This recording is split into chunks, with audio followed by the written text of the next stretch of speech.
Ladies and gentlemen, welcome to the podcast where the only thing falling faster than WWE's ratings is its stock. Welcome to Lost in the Midcard.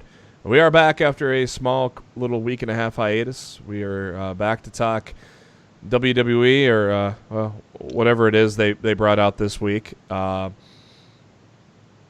a good Raw, not a good SmackDown, but yeah, we'll talk about it and see where it goes. We have a return of John Moxley to talk about as well, and of course the company that hopefully will save us, AEW. But first, thank you to SpiderDuck.net for being our host, enabling us to be on iTunes and any of your favorite podcasting apps. And what you gotta do is hit that subscribe button after you search for Lost in the Midcard. That way you know every time a new episode comes your way. Typically every Wednesday. We'll be back onto that regular schedule here shortly. But we got yourselves a special Friday episode this week. You can also subscribe to us on the YouTube, but the links to everything there are on our Facebook page, facebook.com/lostinthemidcard. Go to the pinned post there, or go to our Twitter on the pinned tweet at LITMC Podcast. Also, we share a lot of the great tweets from the wrestling world. I'm your host, Jeremy Bennett. You can find me on the Twitter at JBHuskers. As always, my co-host is on the Twitter at RawFShowtime. It is Mr. Matt Black. Matt, how you doing? Doing better than Leo Rush backstage in a WWE locker room. Yeah, about that. We'll talk about that later. Definitely doing better than that. Yeah, we'll talk about that later.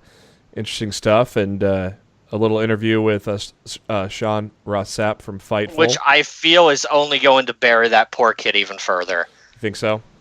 Dude, as a WWE talent, the last thing you want to do is go on the record with a professional wrestling news website that I guarantee you he did not get permission from WWE to do. Yeah. And conduct an interview about what's going on with him backstage within the company.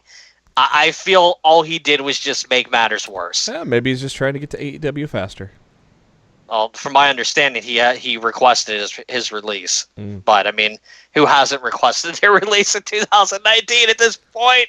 That's true. And also, as always on the show, he is on the Twitter at NoOneLikeD.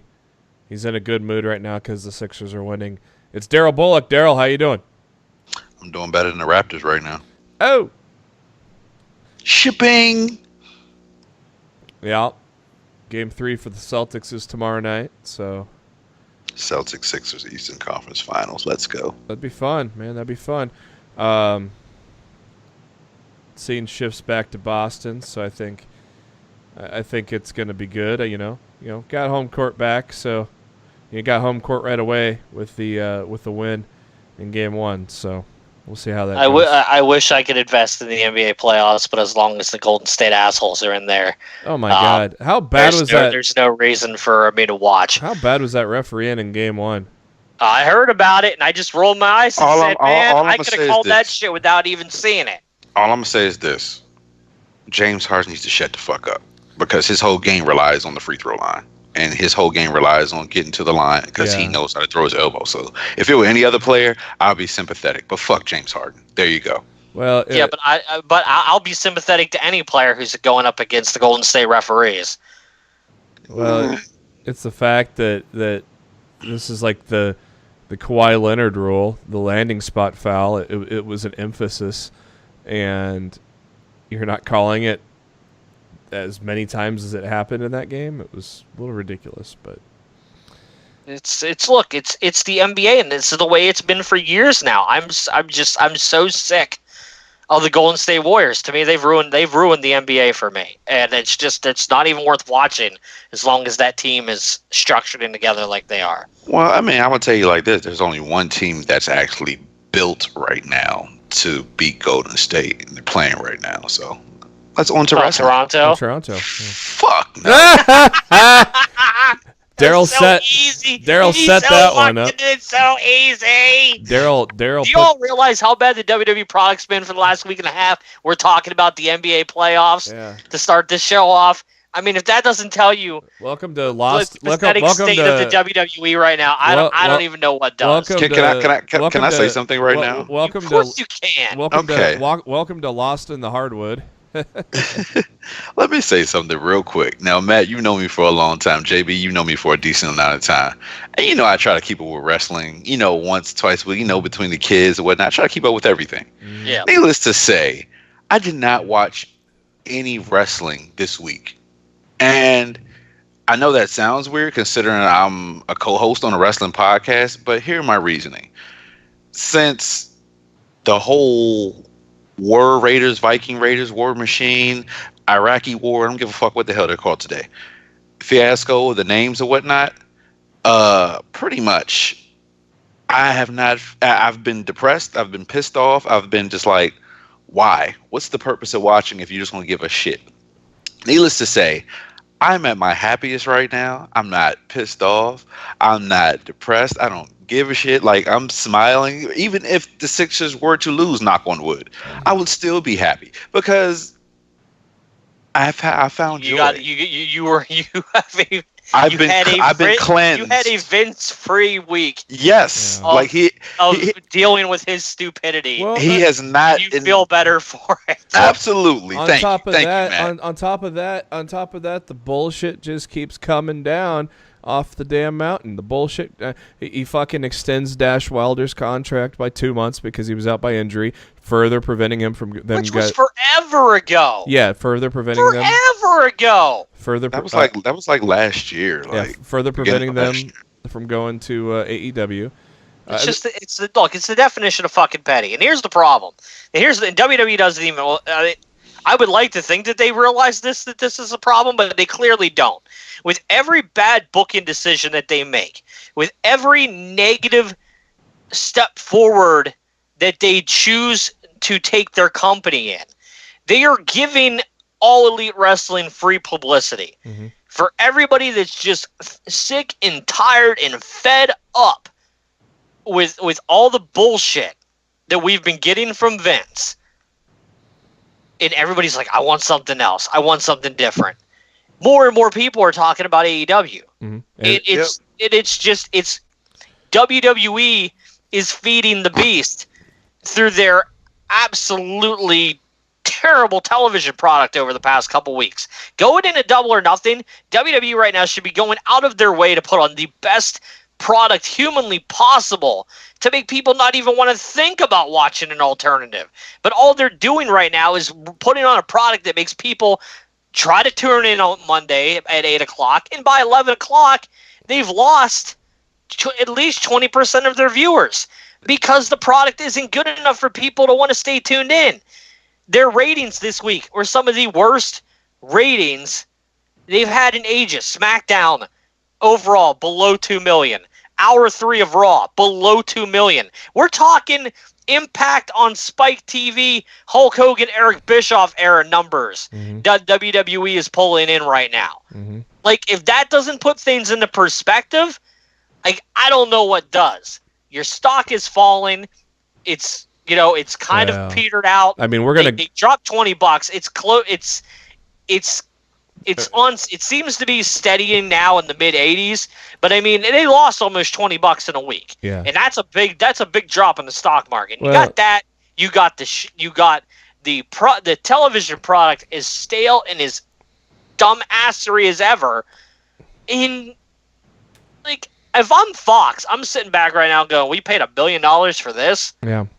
Like, if I'm Fox, I'm fucking pissed off right now. I'm like, look, motherfuckers, y'all need to get your shit together before you get on our station, or you guys are in some deep trouble. And it's like, it's baffling, with AEW right around the corner, you'd think, hey, we got to get our shit together, and it's classic Vince, and I mean we'll go in depth in this when we get into the headlines, but as I got a lot to talk about regarding the first quarter earnings, but Vince passed it along to talent absences.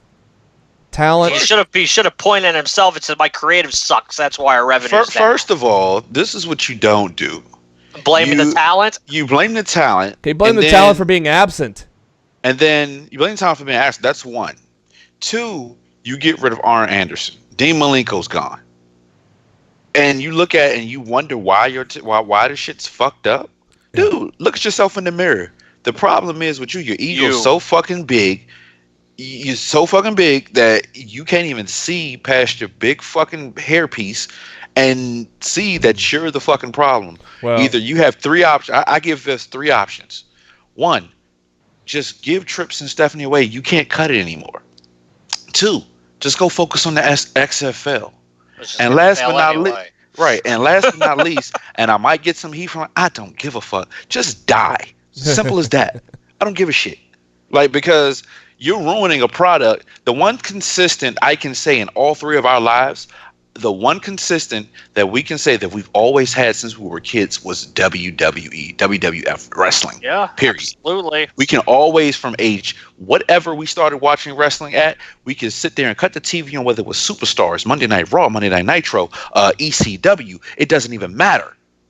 We can cut the TV on and watch wrestling. It was our escape. You know, it helped us with our imagination. We grew up with it. But now, even as men, as grown ass men that are on our own, providing for our own families and ourselves now, we sit there and we cut wrestling on and we're like, what the fuck is this shit right now? Mm-hmm. Seriously.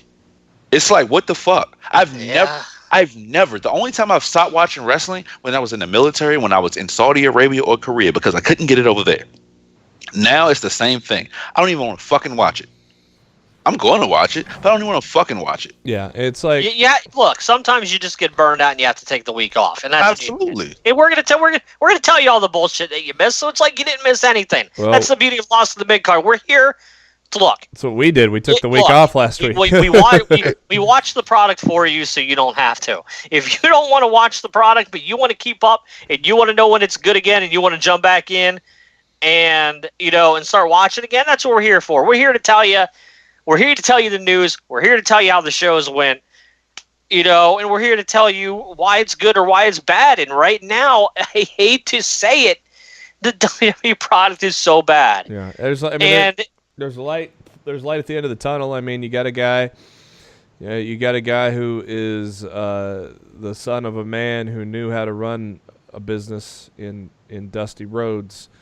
A son of a plumber. He's the son of a plumber, but you got a guy who's the son of a guy that was running the business in the 70s and 80s, and he knows what people want, and the Bucks know what people want, and they're just kind of quietly sitting by. And the great part about AEW and the way Cody and the Bucks are conducting business, they're not even really making it a competitive thing. Mm-mm. They're just giving you another option in wrestling. Yep. They're letting they're doing. They're letting Vince fuck himself over. Right. They're not shooting. They're not cutting promos against WWE. They're not going anti WWE. Although Cody did get his receipt this week. He did. And rightfully so. I was going to say, and rightfully so. What was that again? What did he do? I didn't get to watch Being the Elite yet. No, he wasn't on Being the Elite. It was his promo on the Road to Double or Nothing last week. Oh, what was that? He referred to Triple H as a pissant bodybuilder. Oh, yeah, because of the. Honestly, dude, the fact you haven't heard that promo yet. Dude, that shit was everywhere, dude. That promo was amazing. Yeah. It was only less than 4 minutes long. I need to catch up on my. You really need to watch that promo. Yeah, I need to catch up on my YouTubes. I need to catch up on my AEW. Well, just pull up fansided.com/WWE. The AEW section. Shameless and I have recaps there of Cody's promo and this week's Being the Elite. Hey. So we could talk about them through my recap. You're welcome. I subscribe. Brought to you by JB's Glass of Scotch. I need scotch. I was gonna watch. I was gonna get those caught up today, and then I was exhausted after work, so I fell asleep. So, scotch is to wake me up. So, at least I'm here. Fell asleep like a Jabba. Jabba. Yeah, I know. I've been falling asleep after work for a while, so I think it just kind of caught up to me, and I needed a little snooze before we. I mean, we could talk about we could talk about Endgame more than we talk about Raw. It'd be a more interesting show. I would love to talk about Endgame at the end of the show. I don't want to talk about it now in case somebody's going to get pissed off over spoilers. Wow. But y'all want to talk about Endgame at the end of the show, I'm totally down. No, I'm down. I don't know because I didn't see it. So. You guys can talk about it on the DMs. Jobber ass JB only seeing one Marvel Cinematic Universe movie. Yeah. Wow. Are you a DC guy, aren't you? Yeah. Shazam! I haven't seen that either, though. Shazam was good. I enjoyed Shazam. I haven't seen it yet. My son went to go see it, but It was really good. Since we took the week off, I want to get you guys' take on the Bray Wyatt Firefly. It's thing. a beautiful day in the neighborhood. I fucking loved it. I don't know what you guys thought. I liked week one's a lot better than week two. It was a drop off. It was a drop off. I watched week two and I'm just like I'm not even feeling this. Yeah, I really enjoyed week one. Yeah. And week two I was just like, did Week they already one- jump the shark with this? Week one was amazing. Yeah, week two was a drop off. Yeah, I was wondering what you thought about it because I was marking out after the first one. I fucking loved it. But yeah, week two was a drop off. It was kind of a I heard it was pretty weak. But man, that first one was so good. Curious to see where they go with that. So what is Matt? Since you do write for Fansided and whatnot, you do the recaps for Being the Elite and Road to Double or Nothing. What's the latest with AEW this week on Being the Elite? What's the major haps? I told you to go pull up the articles, fool. Well, I didn't see it, so me reading it's not going to make much sense to me. So you wrote it, so how about you pull up the articles and tell me? Just tell me. Just give me a. You lazy son of a bitch. Yeah. Well, I'm just saying. Tell me what's generally in general. What's the major things happening in Being the Elite? I'm gonna have to pull the fucking article, Jobber. All right. Just not planning on doing that. You could have told me that 5 minutes ago, and I told you to do it. And of course, as we all know, Dustin Rhodes is the opponent. A lot of people thought he was wearing Kane's face paint there on the one side. I don't know about that. I really don't understand how anybody could have thought it was Yeah, I don't either. Kane's face paint. Just because it's black and red, that was all. What to do? It was more Darth Maul than freaking Kane. I thought it was Yeah. Darth Maul more than anything. Yeah. Yeah. People fucking dumb. Oh, you mean? All right. You, So am I going to run down the Being the Elite recap for this week? Is that what we're doing now? Well, I just was just the main. I was just asking what major things happened this week. We'll just run the damn thing down. All right. Son of a bitch. I'll drink This scotch. being the Elite recap by Matt Black is brought to you by the Philadelphia 76ers, who are beating Toronto Raptors right now. By God. Dun-dun-dun, dun-dun-dun. Da-da-da. All right.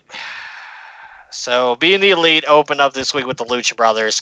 They were cutting a promo in Spanish, but they were interrupted by the return of Arthur and Trevor.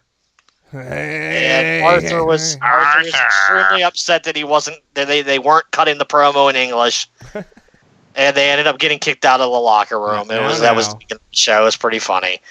The Bucks were at home on Easter, and they talked about how they're doing it's their first Easter home with their kids, and that they set up an Easter egg hunt in the backyard, but instead of candy and the eggs, it's money. It's like $500 worth of cash. Damn. Combined in all the eggs. So kids were obviously happy. I wish I was doing that. Jeez.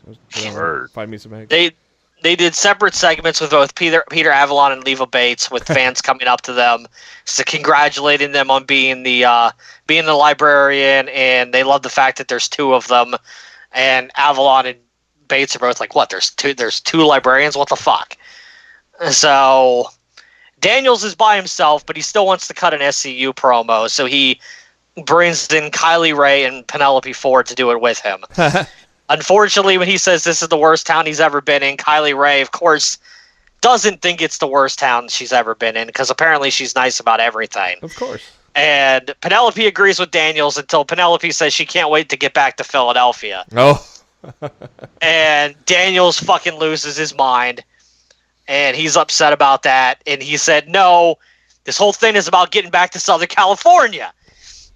But then Penelope and Kylie both agreed that SoCal isn't that great. And that the traffic is awful and that there's smog. And Daniels ends up plugging his ears and going, la, la, la, la, I can't wait back to Southern California. SCU. It was funny. It was the typical Daniels stuff. It was good. They had Heyman cut. He was trying to cut a promo about the Full Gear Challenge, but kept fucking it up. And they ended up going to Nick, who's watching the footage on his laptop, and he's like, "We can't use this shit. It's awful." but they used it anyways, huh? yeah. It was like the fourth wall type deal. Yeah. And then they went to the Jacksonville Jaguars training facility in Jacksonville, which apparently. I did not realize this. The training facility for the Jaguars is where Fight for the Fallen is. Like, that's gonna be a small ass venue. Well, yeah, I hear it's going to seat like 5,000 or 6,000. But I mean, that's still not bad. No, if they use that for TV, that still looks better than where NXT or Impact tape at. Oh, you think that's gonna be the TV venue, huh? That's where look. To me, that's where I would do it. Instead of attempting to go on the road weekly and not know what you're going to get. It's too soon. Like I would try to base it out of a cheap location, and it's a location that you already own. Yeah. So to me, that would be the right idea.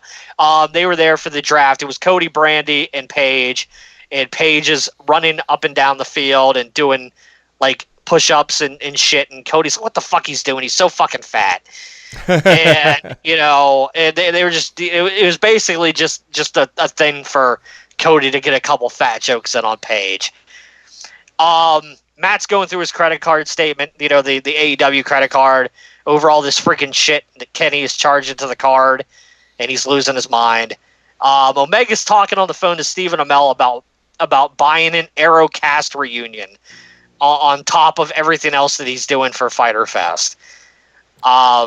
This has to lead to the point where they end up taking Kenny's credit card privileges away, because I really don't understand how else this could be done. They have a really long chunk of this episode is the Bucks going to the Fit Body boot camp that's owned by Dustin Bogle, basically getting them back into shape for their match against the Lucha Brothers.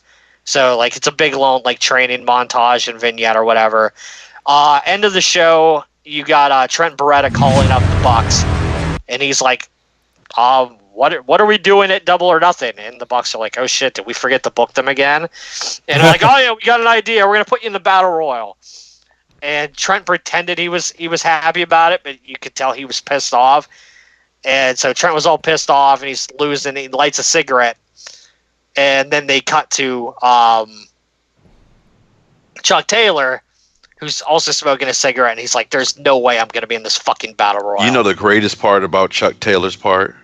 The jersey he had on. It was a Sixers jersey. There you go. And then they did a quick graphic that promised that the best friends would be in the over the budget Battle Royal, despite what they said. So that was your being the elite recap. Do you want to hear about Cody's promo, or? I'll watch it here. I'm gonna get myself caught up on that stuff here very soon. So. Cody's promo is good. I really wish we could talk about it, but some jobber didn't watch it. Well, you want to talk about it? Did you do a recap on it or something? I did do a recap on it. Of course I did. Let's talk about it then. All right, we're gonna talk about it. Let's talk about it, goddammit. We're gonna talk about it. I'm gonna run it down, and then I'm gonna let you two talk about it, and then if somebody doesn't say my thoughts, then I'll add them in at the end. This is a short, sweet, to the point. This entire promo is Cody in a dark room cutting a promo on Dustin. Mm-hmm. He says he loves his brother. He's always loved him. He said at one point his brother was his hero. He wonders if commentators understand the saying, the return of the prodigal son, that they often spout out at the mouth on pro wrestling commentary, which we've heard for years. He explains the parable behind it. There's two brothers, one who does everything right, who works hard to keep his family whole. The other brother, meanwhile, goes abroad and makes every wrong choice he could possibly make. Yet the first brother is equally in the wrong because of the expectancy of the father. that the father would prefer him to do everything right. But the father loved them both the same. Cody said he sat on enough couches telling his story to know which brother he is, and he says that he's good with it. He said the whole notion of brother versus brother, natural versus nightmare, it's great marketing, but it's not accurate. He says this is about generation versus generation. He says he's not here to kill Dustin, but he's here to kill the Attitude Era. Cody said his peers in pro wrestling have been compared to the late 1990s and early 2000s for over a decade, and that it's an utter sham. That while the wrestlers of the era paved the roads for them, but they set the speed markers at 35 miles per hour because they were so terrified of anybody putting their fucking foot down on the pedal. He then seemingly mentions Triple H, who calls him a pissant bodybuilder, a clear receipt to the comments Triple H made about All Elite Wrestling earlier in the year at the WWE Hall of Fame, and questions whether the match quality of anything Triple H has done is anywhere close to a Kenny Omega-Okada match. Cody then takes a shot at the former WWE Divas division, questioning if a bra and panties match could compare to what the women did at September's All In. He even goes as far as to call out The Rock, referring to him as Dwayne, and talking about his electrifying promos, but questions if any of them are as good as what CM Punk did when he sat on that stage. Cody says he is the least Rhodes of the Rhodes, but by virtue of his heritage, he's a Rhodes that gave him a pair of boots and the basics of the business. He turns the subject back to Dustin, basically says, when an animal can't go anymore and it seems like it's going to die and it wants to die, you don't just leave it because you love it. You kill it. So, basically, Cody pretty much talked about he's going to end his brother at Double or Nothing, and seemingly the Attitude Era along with it. Yeah. My recap can't do it justice. If you haven't seen the promo, it's less than 4 minutes. Go out of your way to watch it.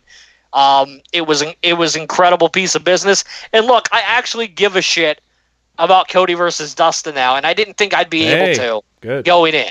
Good. So, love to hear what you guys think of it. I mean, especially Darryl, because I'm sure Darryl watched it. So, I sure did. Well, I enjoyed it. Like, honestly, I love Cody, and the way you look at the whole plot of one wrestling match. I'm not talking about this one specifically. I'm talking about any wrestling match. There's always promo, the build up, the actual match, and thereafter. It was perfect. It was perfect. You want to end the Attitude Era. You want to end your brother. You throw a shot at Triple H. You couldn't do it any better. And the way I'm feeling at this given moment, I grew up on the Attitude Era. I loved it. But fuck that shit. Fuck everything that Vince stands for right now. It was 20 years ago. So I mean, in actuality, Cody was right. I mean, like, he narrowed it down from Rock to the Divas to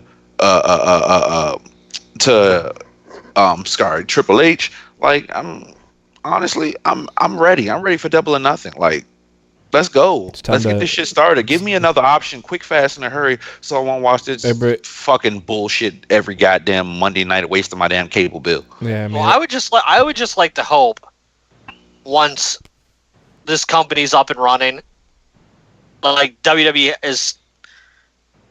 is in no other position other than they have to step their game up again, like it was in the 90s. Like, look, they're not going to go on Monday nights against you. They're not going to compete head to head, but there's going to be competition for wrestling fans' eyeballs right now, and it's time to stop. It's time to stop insulting the wrestling fan and book a more intelligent product that actually makes fucking sense. And I can only hope that is actually going to be able to be done thanks to what Tony Khan and all those guys are doing. We just want options, man. We just want freaking options. It's like, I mean, wasn't it just a few weeks ago on the show that we talked about a job description that was continuity writer? Yeah. Clearly, they haven't found them yet. No, obviously. And how many times are you gonna go back to the well or showing that you're fucking panicking every time something comes up with another company, you start doing dumb shit or pulling people up from NXT or slapping a title on somebody or making a bullshit match. Honestly, come on, man. Like, I know wrestling, quote unquote, air quotes, is primarily for the kids, but the kids are gonna get smarter and smarter too, just like we did. So they're gonna and the kids ain't paying the money either. Right. Well, honestly, I have two boys. And the thing about them is, like, one watches wrestling with me, the other one doesn't know what the hell he's watching as of yet. But if they ever come to me and say, Dad, I want to go to wrestling, and me being the wrestling fan for over 30 years, I'm not going to waste my fucking money and take them to go see, damn WWE. No. I'll take them to an MCW show where they can get personal with the wrestlers. I'm gonna take them to an AEW show so they can see actual good fucking wrestling and storytelling, so they know what their dad saw when I first fell in love with it. Yeah. I'm not gonna feed them that bullshit. Oh yeah, Daddy. What? Well, why is AJ Styles attacking Seth Rollins? Isn't he supposed to be a good guy? No, don't bullshit me, and don't bullshit my kids either. Yeah. Yeah, I was not a fan of that segment Monday night at all. I missed the cocky AJ. Heard about it. I missed the cocky AJ, but yeah, I could have done without the cheap shot. I mean, I like the cocky AJ, but look, you can be cocky, but still be a good guy. Yeah, exactly. That's what I meant. They seemingly turned AJ for no fucking reason. Yeah. Like, I'm so sick of. Yeah, he could have been cocky. Vince and his terrible creative process, man. He could have been cocky AJ Styles and still been a good guy, but instead he did the cheap shot, and yeah, that basically says heel turn. But let's go on to bigger and better things, like the thing that broke the internet a couple nights ago. Oh man. Wow. Jon Moxley, my boy Dean Ambrose, formerly known as Dean Ambrose. Never uses social media, but late on the 30th, he posted a 1.5-minute long video that got 2.5 million views. 2.5 million views, guys. Video starts out of Dean sitting in a jail cell, and a lot of WWE entendres here, huh? Breaking out of. I don't know what that word means, JB. I didn't go to college. Breaking out of the asylum, break the walls down. There was so many references to the WWE here, but running away from the big dog in his yard. The big dog in the yard. And no, Dean, don't leave. I'm the big dog. And to the idiots that thought this was WWE repackaging him, you're fucking morons. Well, A, you're a fucking moron. B, the WWE's not going to use a guy dripping blood from barbed wire escaping a prison in their vignette. And they're not going to take 7 or 8 years of all the money and time that they invested in the Dean Ambrose character and let him change it. And they're not going to send his ass off the way they did just to repackage him just like that. And they don't own Jon Moxley. Nope. That's his. And how great did Moxley look in the ring, like when they showed some of the training shit, man? It's the most over Moxley has been in years. I'm not going to lie to you. Over a 90-second video. I wouldn't be surprised if he paid for that shit himself. I think AEW did it. Well, either way, I really do. I have something when we get a chance on the show. We all know. I have a topic that I want to discuss with you guys and see what your takes are. I will tell you, the night that promo came out, within minutes, Cody liked the video. He liked it, right? By that morning, he unliked the video. Yeah. AKA, oh shit, maybe I shouldn't be liking this because people can see what I like, and I might be giving a surprise away. So let me quietly unlike this video. And there were many clues. Jericho didn't give a fuck. Jericho retweeted it. Yeah. There were many clues. There were many clues to AEW. The dice say 25. If you look at the marks on the wall, the way they're kind of lit and spaced out, the 25. 525. no, there's a 5. There's a 5 and a 25. Yeah, they're separated out in 5 and 25, which is May 25th, which is of course Double or Nothing. Of course, it's at the end. It says Mox as he walks towards the Viper room. A hell of a promo, huh, boys? You know what? It got people fucking talking that night, didn't it? Listen, Yes, it did. I didn't even see you guys saw it before I did. I was passed out. And when I woke up to it. Yeah. And you woke up. You woke up to a lot of DMs from us. Yes. I'm like, what the fuck is going on here? I woke up to Twitter. First thing I do, when I get up in the morning, I pretty much sit on a can, drop a dune, and go on Twitter. And that was the first thing that popped up. And then I seen you guys. I'm like, oh my God. I'm happy for the dude. Do your thing, so bro. am I, man. Dude, do your thing, bro. Just watching him work out in that video, he just looked so fucking amazing and athletic and shit Vince probably doesn't allow him to do. It looks like he just got his passion back. That too. That's the best way. He got his smile back. Got his passion back. I jokingly asked Matt this question on the DMs that night as we were all marking out, and I'm like, yeah, how soon before Renee goes to leave to call AEW with JR? I wasn't surprised if it'd be like a Brandy Cody type thing. I'm not sure. I'm not sure when her deal's up. But look, let's call a spade a spade. The reason why WWE was so nice and so kind to Dean on his way out the door is because of Renee. Yeah. They don't want to lose her. No. And they know, they treat her husband like shit. She's gonna go. When he's leaving, she's gonna remember that, and when her deal's up, she's just gonna freaking leave. Yeah, because because it made us double take and go, is this a swerve where Dean's not leaving? Because they never treat anybody that nice on their way out the door. No. So when he actually went out the door, I'm like, oh shit. I said it. I got my wish. It's not set in stone yet, but Jesus Christ, look at the video. It's pretty much set in stone. Jon Moxley is going to AEW, and I'm going to mark the fuck out. Take my money. Tony Khan, take my money. Thank you. Speaking of taking money. I will be very surprised if by the end of Double or Nothing we don't see both Jon Moxley and CM Punk. Mm-hmm. And I think CM Punk is even more likely now that we know that the fact that he has a commentator MMA assignment the same night in California. Yeah. Because that same shit happened with Joe. Jericho's got a concert, Night of All In. There's no way Jericho could be there. Yeah. That fucking concert was further away from Chicago than this MMA assignment is from Vegas. Yeah.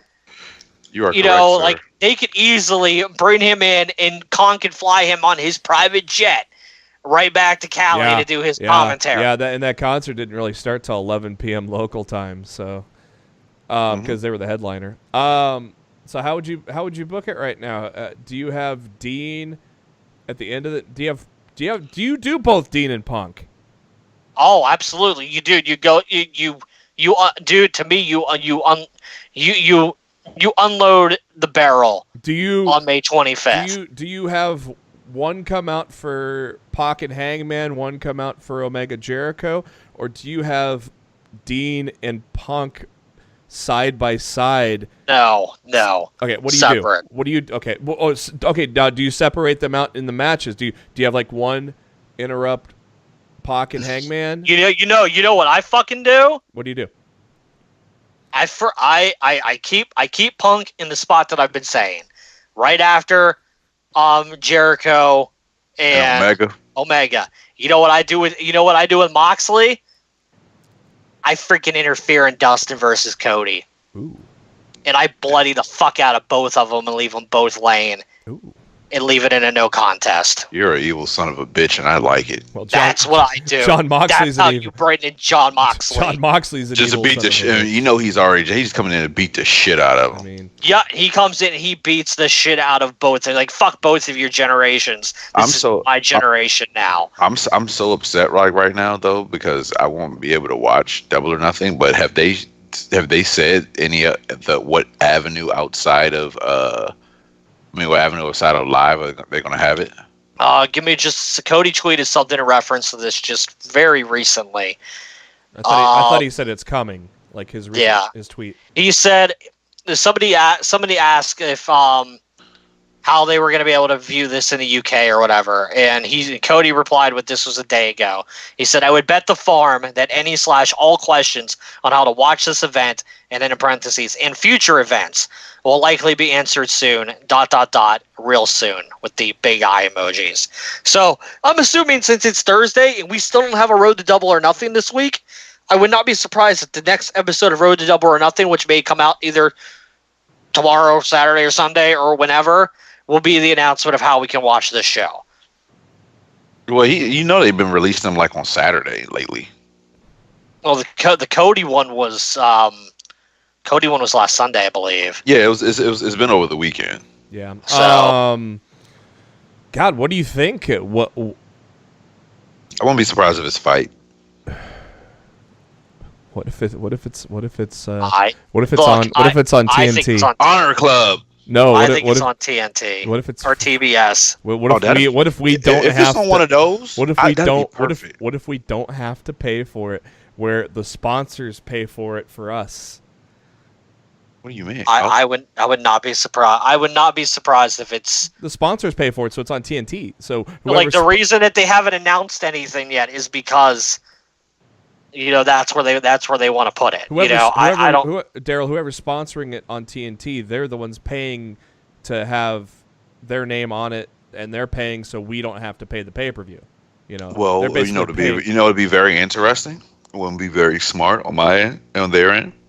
What I would do is whoever the sponsor is. You know how WWE does their pay-per-views when like Black Backlash brought to you by Slurpee or THQ or whatever the fuck.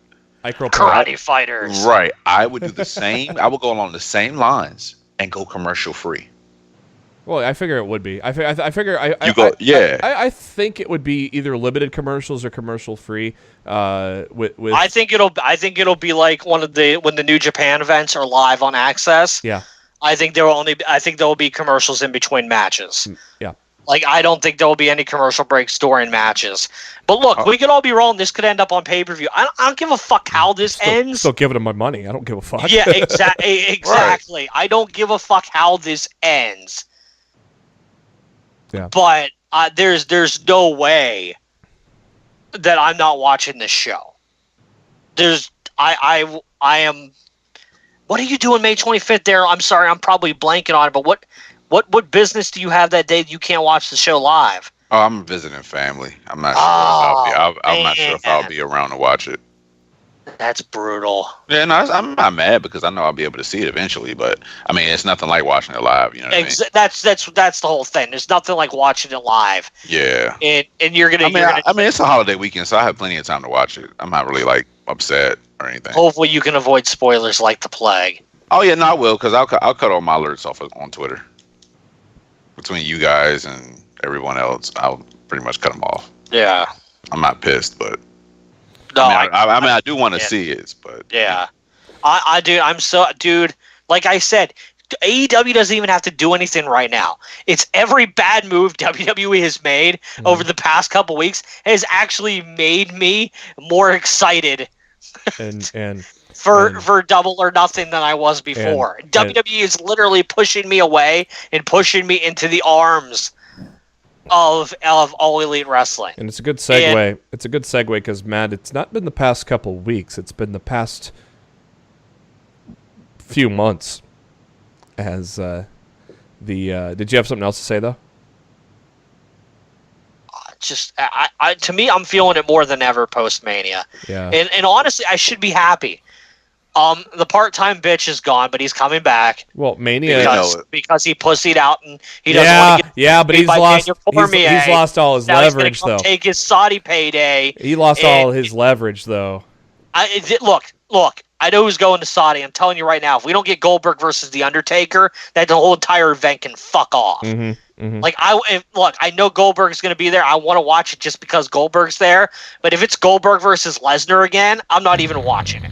I'd rather Like, watch somebody just stare at a I book want for 5 Goldberg minutes. versus The Undertaker. Give me that fucking match. It has to be. Because Has it's to be. probably the last opportunity that we might ever be able to see that match. Yeah. Give me that shit in June. Or don't even bother giving me anything at all. Yep. Yep. First of all, I mean, we've First already of all, seen. they had- Like I said, I should what I was saying before I went off of my Lesnar rant. I should be happy. There's a full-time champion on Raw.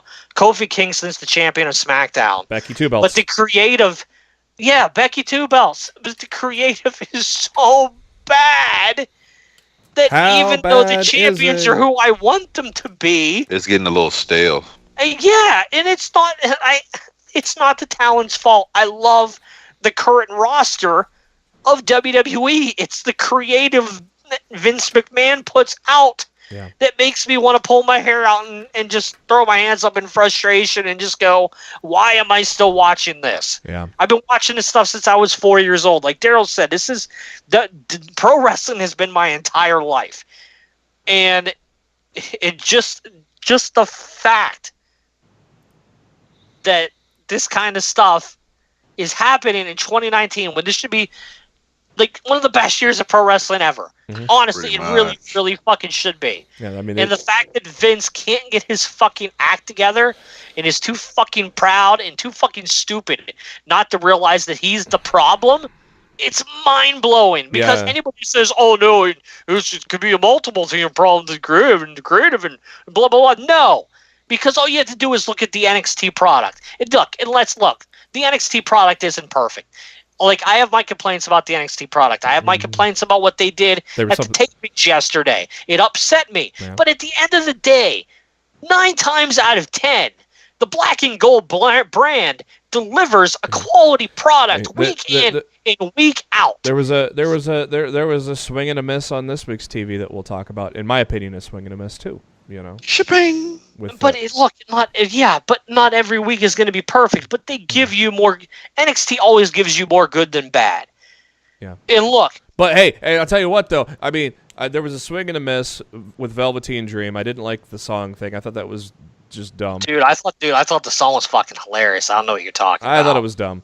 But yeah, on paper you look at Forgotten Sons versus Lorcan, Birch, and Carrillo, and it doesn't look interesting on paper. That was a damn fucking good match, you know. So Yeah, I didn't care for the match at all. see, but So we're on different pages. But we liked different things. exactly, there There was were something. things- There was something Just there. because we didn't like one thing, there were other things to like on the show. Yeah. And we could all agree that Kushida and Ono Ooh. tore the fucking house down. Yes. You And- know, and thank God they kept his gimmick. And he's all Back to the Future and it's shit. But look, it's just you can't tell me that you can't blame the talent and you No. can't blame creative, because I've seen the talent used properly in NXT, and I see the creative knows what they're doing when they're allowed to book under Triple H and NXT. So the problem always was and always will be Vince. because the talent absences, there's always talent absences. There's injuries. There's always shit. John Cena's going Hollywood. Roman Reigns unfortunately had leukemia. That's not your reason for first quarter decline. Vince needs to look himself in the fucking mirror for the reason for their decline, because it's He his won't. fault. God Because damn it. and look, here's the funny thing: you want to blame talent absences. Triple H could easily, over the years, blame talent absences on NXT for the reason why the NXT product stalled. Vince stealing But the his NXT product doesn't stall. Yeah, They lose a whole bunch of talent, they replenish the cupboards, and they continue chugging along with a quality fucking product. Something that clearly Vince McMahon isn't able to fucking do. Yeah, I mean that women's division got completely ravaged more than once, and and we still have Their tag team division's ravaged right now. Yeah, I mean, and you still have one of the greatest champions of that division ever, and Shayna Baszler holding it down. Bianca Belair is a certified star. Candice LeRae is going to eventually evolve into a star. They haven't really given her the reins yet. She's been more of Johnny Gargano's wife, but she's gonna. I have a good feeling she's probably gonna get to be a star on her own eventually. So they can take hits and then they're just gonna come right back. But and then Vince takes those people and turns them into shit. Sanity gone. Hanson and Rowe gone. We don't need to talk about that anymore. But please don't. Bailey, Sasha Banks. Look what they've done. Granted, Sasha Banks is a multi-time champion, but how many successful defenses did she ever have? Still zero, None. right? It's still zero.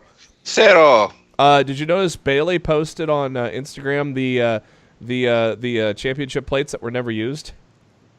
No, I did not see that. Are you serious? Yeah, the Boston Hug plates. They never used them?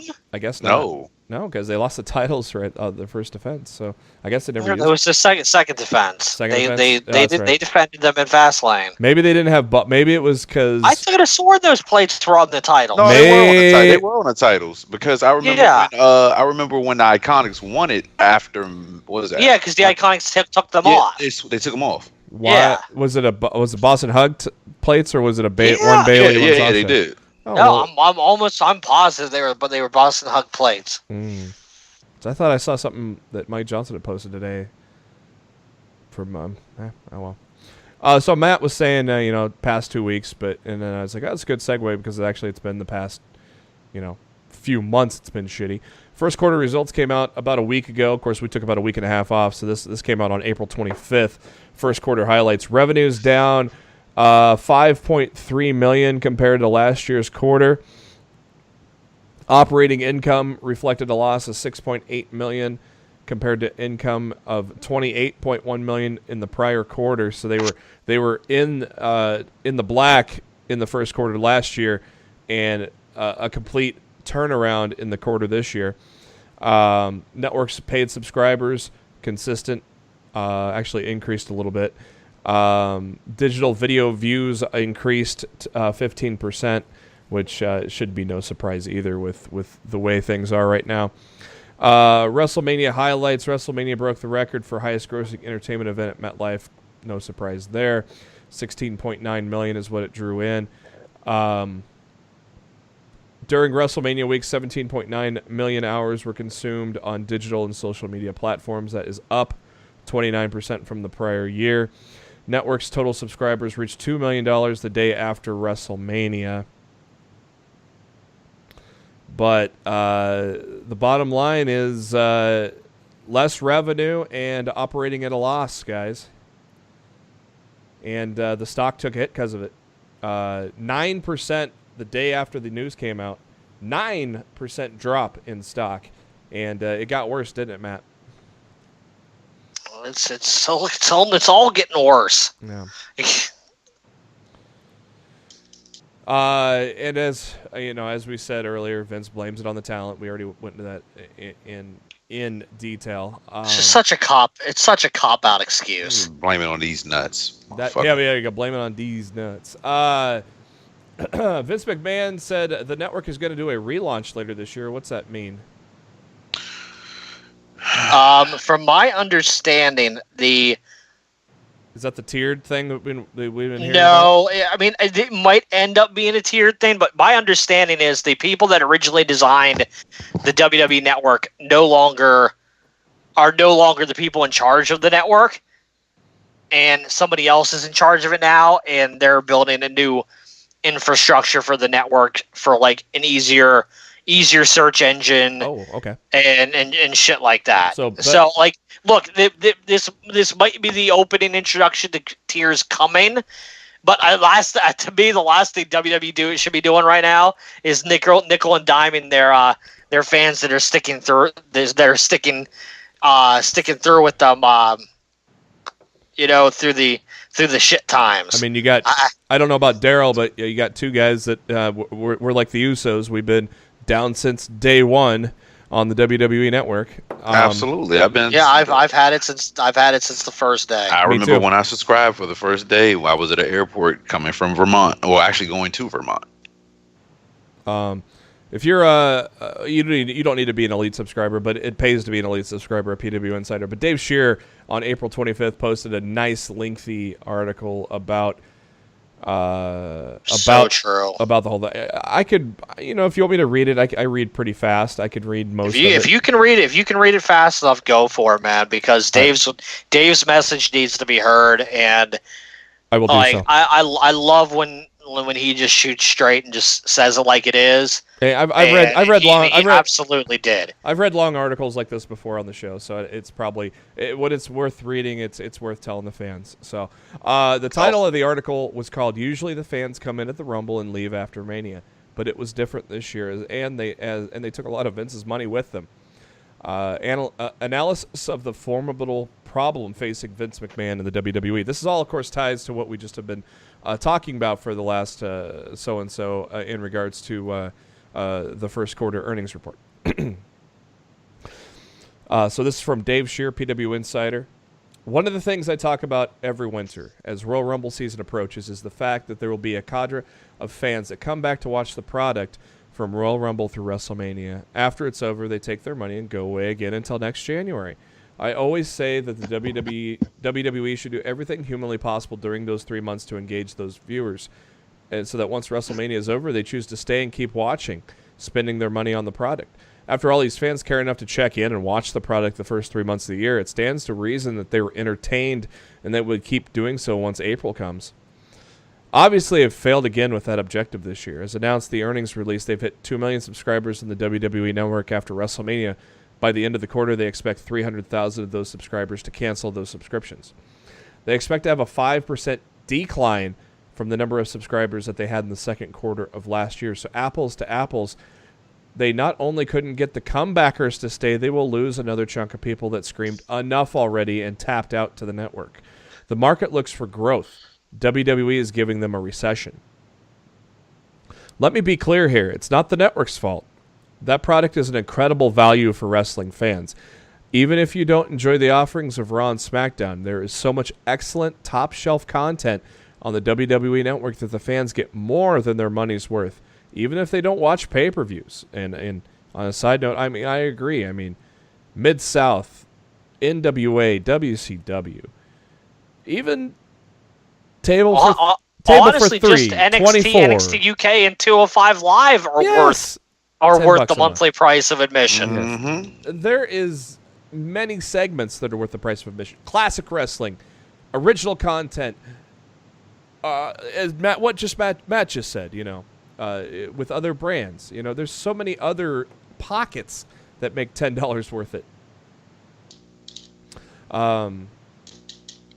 The reason that they bail out on the WWE every April rests solely on the shoulders of the real head of creative, Vince McMahon. The poor build to this year's WrestleMania is the main reason that most of those that came back for the company's Super Show have already said goodbye until next year, or at least maybe they'll be back next year. The storytelling didn't engage them, and so they left. It's that simple. No matter how much great content is on the network, the main roster product is the motor that drives the boat.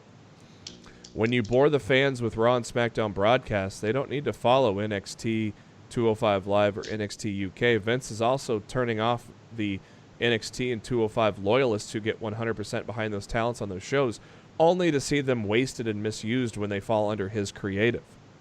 They see the talent wasted and they say goodbye. In other cases, they stop paying the company for the network as a way of sending a message. Their wallet makes the statement. I'm not splitting the atom here. These are very clear, obvious issues that the consumers are sending a message about. In most companies, the message would be received loud and clear, and attempts at real change would be made, but most companies don't have a man who is in serious denial of his inability to connect with his fan base in charge of a product the way that WWE does.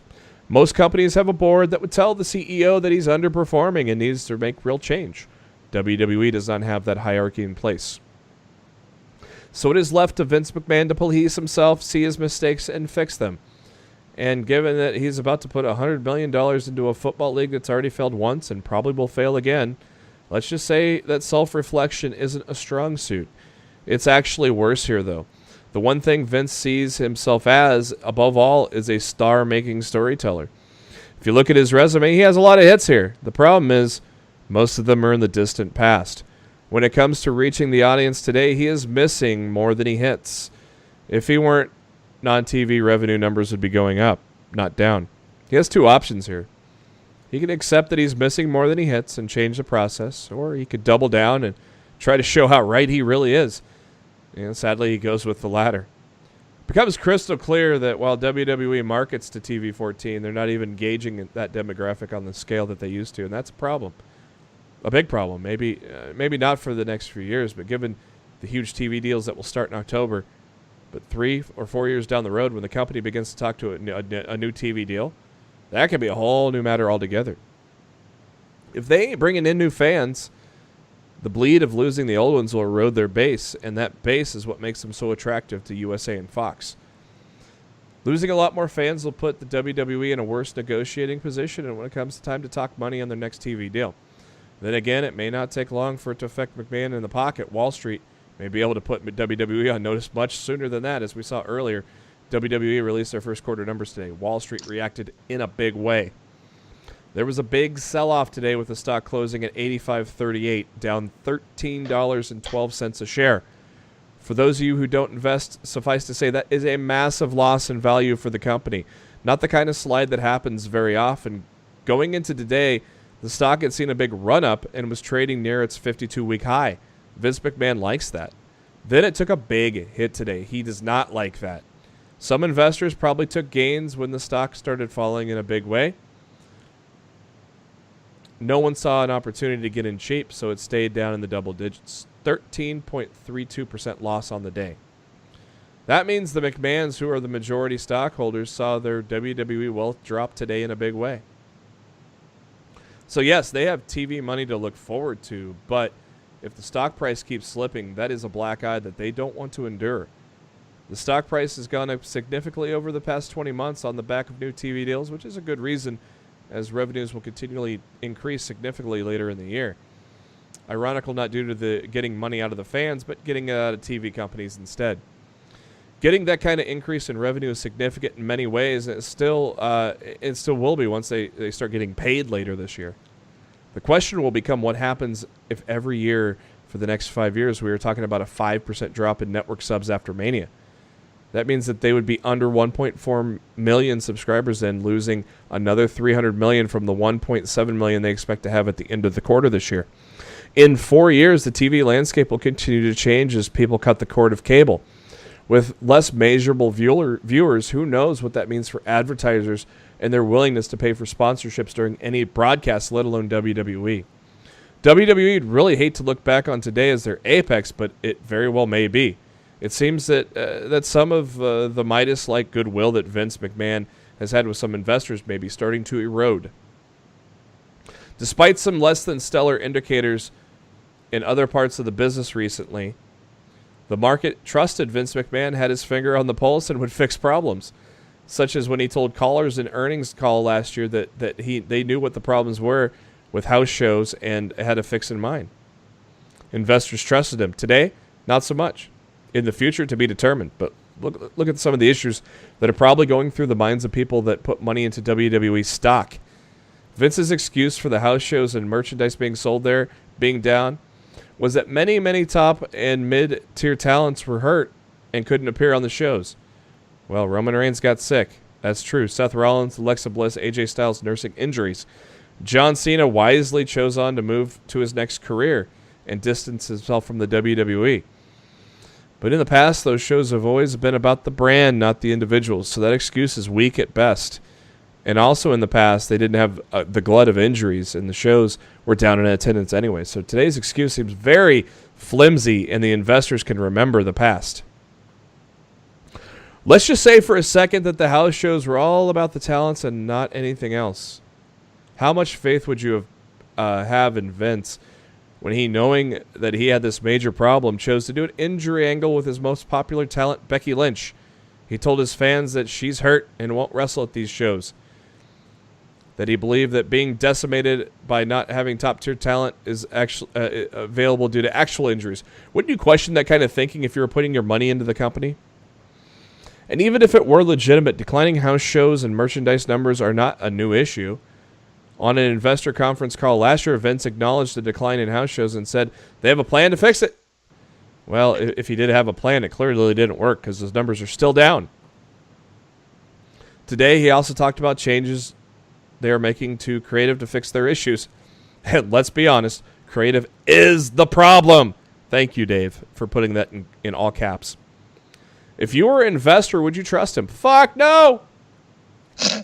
After all, at the end of last year, he went on TV and made the same claim. Saying he realized all they did in the wrong in their creative. They'd start listening to their fans and giving them what they want. We all know that was a storyline BS, but investors often don't follow the actual product, just the money. Maybe they took him at his word then, and even if they didn't, he went on TV and admitted that was a real actual problem. He can't say he didn't know it existed. So what happened? Nothing. They never listened to the fans. The fans didn't want Becky Lynch to jump through 9,000 hoops. They didn't want her in a three-way at Mania, but that's what they got. They did the same thing with Kofi Kingston and many others.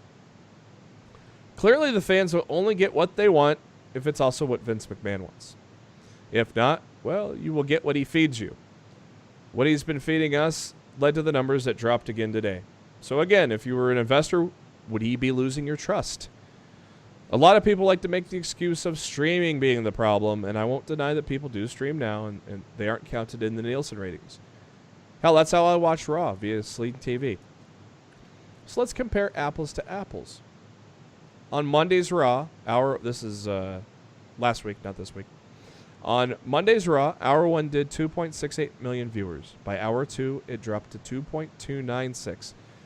By the time the show ended with a match to determine who would be the first one to face the new champion, Seth Rollins, they were down to 2.146 million viewers. They lost 534,000 viewers in 2 hours. It wasn't like they were going up against Monday Night Football. They were going up against the NBA playoffs, which also did under 3 million viewers. The message there is clear as the nose on your face. You had 20% of the people you gave a chance that tapped out before the show ended. That's a huge problem.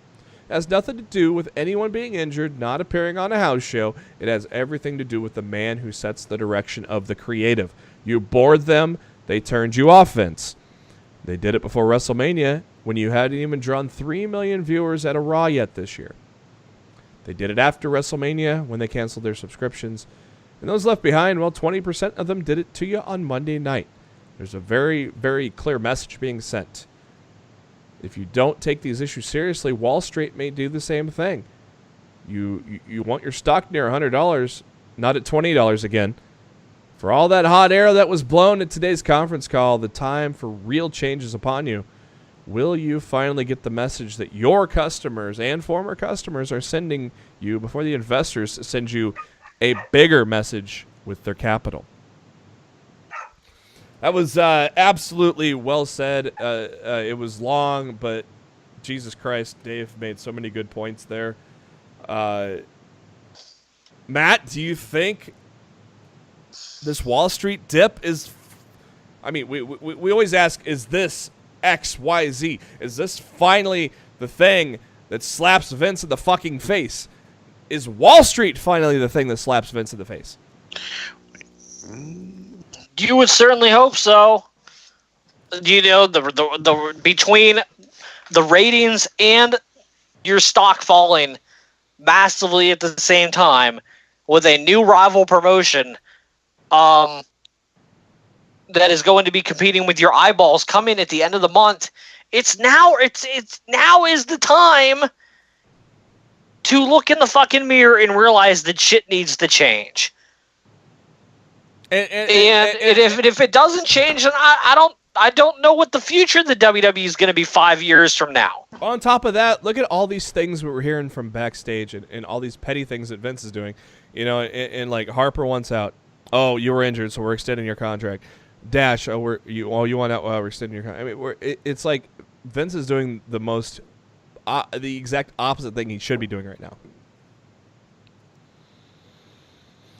now. April 24th to April 26th, the WWE stock went down $16 per share, by the way. 16. Yeah, but it was almost $20 in like a week's time. I mean, it's starting to go back up now, but like, it's just so terrible.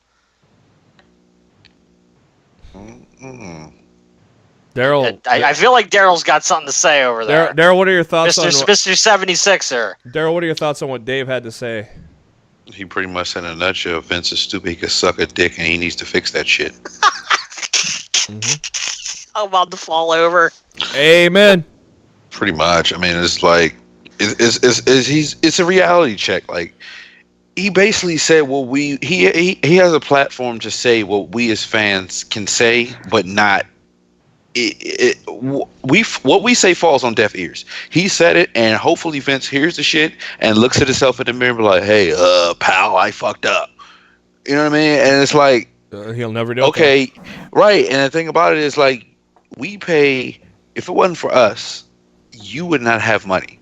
Like, guess you being a brilliant mind of taking territory wrestling and making it into one big company. That's fantastic. WrestleMania, cool. That's what we grew up on. Needless to say, don't forget where the fuck you came from and where you were before you were the billionaire that you are today. You know, you pleased us with your shows. We pay money to come see you. You know what I mean? Like, we pay our $9.99 a month to see, you know, your product. We buy your merchandise. You got 50% off belts, 50% off T-shirts, the merchandise, this, that, and the other. We go hop online and we buy your shit. You are nothing without us. You should be kissing our fucking asses. Mm-hmm. At the end of the day, like, if nobody decided to show up, I remember, you know what? I remember talking to Matt one day, and Matt said, if the one thing that Vince would love to hear from us, I mean, the one thing that Vince would hate to hear from us, if nobody showed up to his shows at all. Matt Black said that. He said, if we could do one or two things, we can not respond to anything that happens on the show, or we can not show up, and it will piss him off. All Vince wants is a reaction, and we shall not give him one. And honestly, that's why I stopped attending main roster WWE shows after Dallas.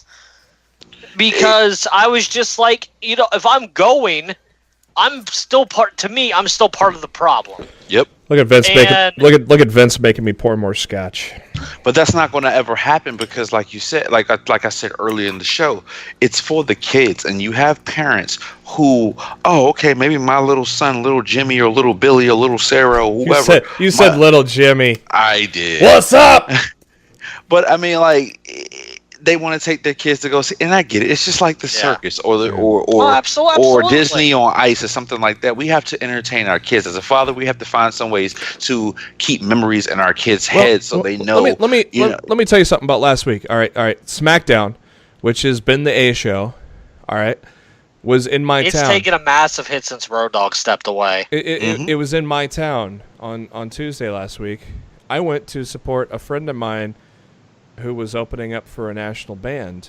Well, it was like a band that broke out in the 90s, so that they're not really top of mind anymore, but they're a national band, and they're in town, and I went to that instead and had a great time, and decided to not go to SmackDown instead, you know? And that was the first thing I asked you once you said it was in Lincoln? Mm-hmm. I said, where are you going? You said no. Nope, I had plans. Yep, I'm going to a concert. Dude, like, I'm just at the point with WWE. Maybe it's because me getting older or us getting older. I'm just like, I don't watch a lot of TV. I don't. I pretty much watch a lot of sports and I play video games. That's it. And the only thing I watch on TV is wrestling, pretty much. Yeah, I don't watch too many series anymore just because I get invested. They pull the plug. Like, Gotham gets good, they pull the plug. You know. I mean, Vince is forcing me to watch Game of Thrones now, and not to say it's a bad show, but I'm gonna step up and start watching that eventually. I just gonna wait for the thing to end, and then I'm gonna binge it. Same here, but it's just like it's sad that I'll tell you what, though. I'll tell you what. If my friend didn't have a show that night, you know, I probably would have last minute grabbed a $20 ticket because I could have got I could have gotten right by the. I bet you I could have got lower bowl, right by the Titantron, $20, easy. Shit, the way they're going nowadays, I mean, the way they're going, if AEW has the backing that I think that they'll have, Vince is going to be in trouble. Yeah. Like, real shit. Like, he's going to be in trouble. And he doesn't see the problem at all. No. He doesn't see the fucking problem. And and you're so stubborn to the point, whereas if you have, let's say, for instance, Triple H or Stephanie coming in the back, is like, Dad, you're fucking up. And he actually decides to listen, WWE is in trouble. It's so funny. I said this could be a short show, but we've had like a week and a half off, and without us talking about the shit that's gone down, and it's not the short show that I thought it was going to be. No, because we're all worried about the thing that we love so fucking much. You know, and it's going to be. Look, we all know for the next 5 years, as long as there's not something in their contract with USA and Fox that they can cancel the deals if the ratings get too bad. Like WWE's fine for the next 5 years. They're not gonna go anywhere. But what happens after 5 years from now? What happens if the product continues to get worse? Pursuit. They're gonna be on the Trivial. They're gonna be on the Trivial. You're gonna be on the Trivial Pursuit Network. I don't want to imagine a year without. I don't want to imagine a world without the WWE in it. That's not possible. Somebody's gonna pick them up, but they're gonna, they're gonna pick them up off of good faith. Yeah, it'll be on the cheap. Vince can't pull the wool over the eyes anymore. He might have pulled the wool over the eyes with the stock and on Fox, and he might have pulled the wool over the eyes. Y'all, look, here's the funny thing that everybody seems to forget. Y'all need to keep in mind that Vince isn't the reason they got the Fox deal. Vince wasn't present at the Fox negotiations. That was done by Triple H and Stephanie. But Vince would have been involved. I bet you the Fox deal wouldn't have gotten done because of his big fucking mouth. But if you remember, going back to what I just read with Dave, Vince put a lot of smoke and mirrors in those quarterly reports that led to Fox making that decision. There was a lot of smoke and mirrors that Vince like, oh yeah, it's all right. We're good, Yeah, sure, Triple H and Stephanie in face-to-face got the deal done, but Vince, through Wall Street quarterly reports and all that, was throwing up a lot of smoke and mirrors, which led Fox to believe, oh, okay, it's okay. But yet then SmackDown goes under 2 million this week. So Triple H affected my fucking pockets. So Triple H and Stephanie were the catalyst for Fox, but at the same time, the catalyst to get Fox on board was Vince blowing smoke up their ass. I don't know if I agree with that, but that's fine. I just feel like the entire WWE's entire problem could be fixed. Oh, easily, by just removing Vince McMahon from the equation. Easily. Look, and the ratings aren't good. The ratings and shit aren't going to improve overnight because it's going to take a while for people to trust their product process again. Yeah. But if let's say Vince the WWE made the announcement tomorrow that Vince is stepping down from the company to go full time with the XFL, and Triple H and Stephanie were taking over. I guarantee you, by the time SummerSlam went off the air a few months from now, that the WWE product would be in a much better place than it is today right now. Yeah, and we, a major part of the fuckery, you get a peek behind the curtain with Alex Barrios. It could be the culture too, the fucking bullying culture of Vince McMahon that trickles down, where Michael Cole, he ripped into Pat McAfee, and Alex Barrios goes, "Yep, I lived through that myself." This culture of being berated and bullied because you weren't the golden child. That's a culture that starts with Vincent Kennedy McMahon at the top, because he is the one that perpetrates all that bullshit. And that culture creates a lack of being able, or that culture creates a yes man mentality, and it also creates a I gotta be on the straight and narrow here. I can't question anything for fear of my job. And so it trickles down to creative too. So creative may be shit because of all that. All the bullying, the bullshit, the yelling, and berating. That could be the catalyst of all of the bullshit that we see in creative. This whole culture that Vince McMahon has created could be the catalyst of the crap that we're seeing right now. You agree? Yeah. It's hard to fathom everything that's going on right now, man. Let's take a step away from the WWE for a minute. Let's do that. Let's congratulate a guy I've had the pleasure of speaking with, and glad to call him a world champion, but some scary stuff. Brian Cage won the Impact World Championship at Rebellion, but was rushed to the emergency room with extreme back pain. It looks like it all stemmed from a Spanish fly onto the floor in his match with Johnny Impact. It sounds like he may have some fractures and such. I have not heard any other updates since then. Matt, have you seen anything? He was on Busted Open on Monday, and felt that he wasn't going to miss any type of considerable ring time. Okay, but good. We'll see how it works out. I know he wasn't feeling great on Monday. No, but I'm a big fan of Brian Cage, so I'm happy for the guy. Injuries happen. The match was not good, but it was a result of an injury. So yeah. Some these things happen. Yep, exactly. I'm happy. I'm happy he's a world champion and whatnot. But yeah, that was scary. A Japanese legend is heading to StarCast over Memorial Day weekend in Vegas. Kenta Kobashi, multiple-time champion in Pro Wrestling Noah and All Japan. He is going to be at StarCast. It is a big deal. For those that may not know, he hasn't appeared in the United States since 2005 when he wrestled Samoa Joe in Ring of Honor. So that's a big get for StarCast, putting that into perspective. So they and also added to StarCast Dean Malenko. Hey, that was quick, wasn't it? Yeah. The Iceman. What the fuck? Get well soon, Chris Sabin. He recently underwent successful surgery to repair his ACL tear that he had suffered with Ring of Honor in January. He simply put on Twitter, success. So, third ACL tear of your career. God damn. I don't know how to get through one of those, let alone three, guys. I'll let you know. One sucks. Yeah. Saban suffered them in 2011 and 2012. And I'm guessing it doesn't get any easier when you're older either. He's got to be in the upper 30s right now, right? Mm-hmm. I would say 39.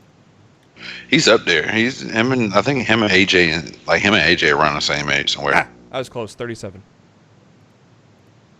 37. As you found out on SmackDown Live this week, if you did watch, Jeff Hardy suffered an injury during a SmackDown Live event on April 20th. And it's not good. It's a knee injury.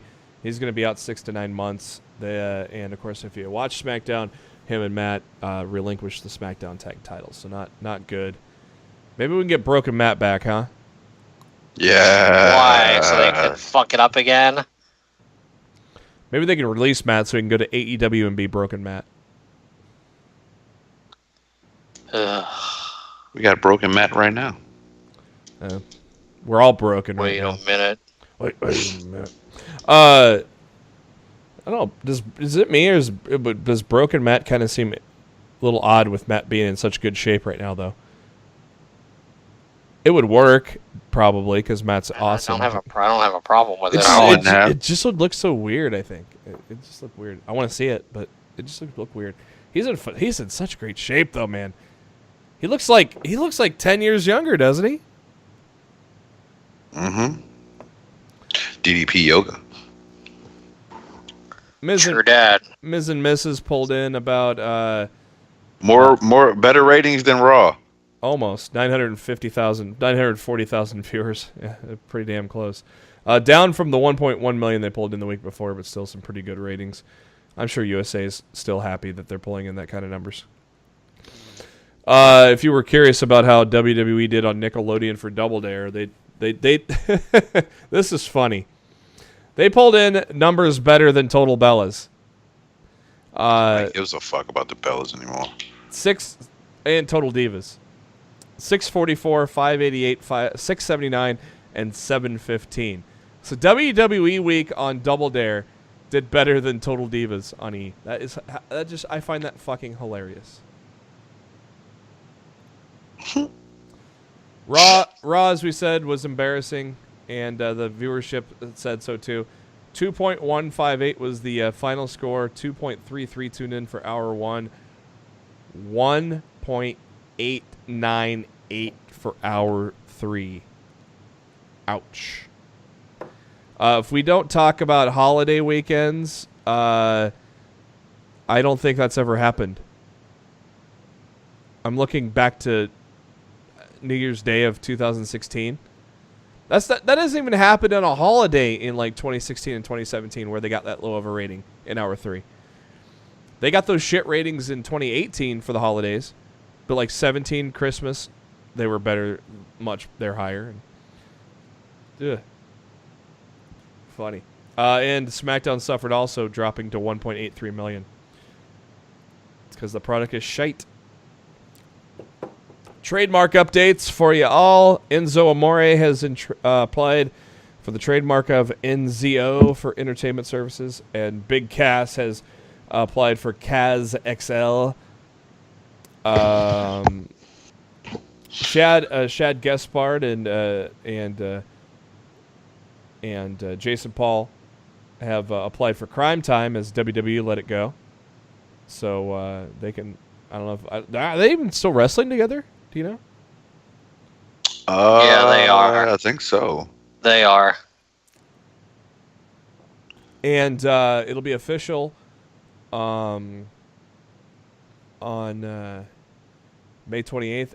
AEW, All Elite Wrestling, Tuesday Night Dynamite, and Fight for the Fallen trademarks will be published on May 28th. Hey, this doesn't mean anything anymore, but on May 21st, Dead Man Talking will be published, trademark on May 21st. Yep, so much about that. Mm-hmm. We already talked about the subscribers. Nia Jax just recently underwent the double ACL surgery. It was successful, and she's at home resting. Get well soon, Nia. As I mentioned earlier, Dean Malenko is gone from the WWE. Reported first by Justin Barrasso of Sports Illustrated. Wow. Hate to say his name on anything because he's usually... He actually got something right for a change. Yeah. He's basically Slice Wrestling in a nutshell, right, Matt? Slice. The only reason he has any credibility is because he is with SI. It's because he's with Sports Illustrated and he gets interviews with the actual talent. But at the end of the day, his reporting skills, 9 times out of 10, he gets everything he reports wrong. Mm-hmm. So it's really surprising that he finally got something right. Yeah. Malenko has been with the WWE since 2000, has been a producer since retiring. So this is just the first of many that have been gone. I mean, there's a list that's long and lengthy. And as I mentioned just a minute ago, the man of 1,000 holds is going to StarCast now. And armbar! I sure was about to say that. WWE hosted 40 athletes to the PC for tryouts, including some former NFL players like James Wilder, who played for Toronto and spent 3 years in the NFL. NFL and CFL veteran Chris Martin as well. He played for college football for UCF before turning pro in 2014. Most recently played for the AAF before they folded. Third-generation wrestler Lance Anoa'i, son of Samu, and grandson of Afa from the Wild Samoas. He did a tryout.